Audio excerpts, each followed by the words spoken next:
সম্মানিত শিক্ষার্থী বন্ধুগণ, আসসালামু আলাইকুম ওয়া রাহমাতুল্লাহি ওয়া বারাকাতুহু। Welcome back to my Facebook page and YouTube channel.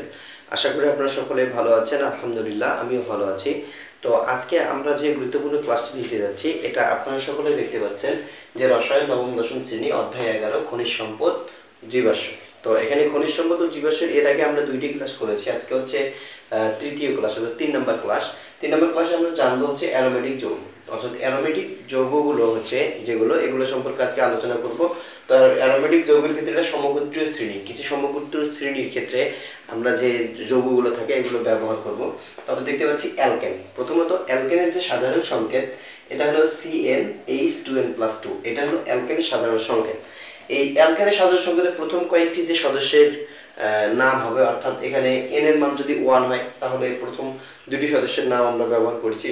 এই সকল অসংখ্য সদস্যের নাম আমরা ব্যবহার করতে পারতাম। আমরা জাস্ট সংক্ষিপ্ত আকারে এখানে দেখানোর জন্য বিষয়টি আলোচনা করতেছি। অর্থাৎ অ্যালকেনের সাধারণ সংকেত হলো CnH2n+2। এখানে প্রথম যে সদস্য দুইটি, এটা হবে মিথেন আর একটা হচ্ছে ইথেন, অর্থাৎ CH4C2H6।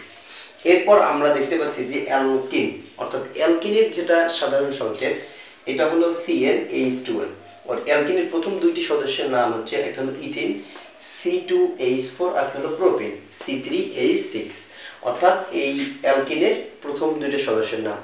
আমরা আবারও বলছি, এ সকল অনেকগুলো সদস্য রয়েছে এবং এখানে যে অ্যারোমেটিক যৌগ সমগোত্রীয় যে শ্রেণীগুলো রয়েছে, এগুলো অনেকগুলো রয়েছে। আমরা সংক্ষিপ্ত আকারে এখানে তিনটি বিষয় নিয়ে আলোচনা করতেছি।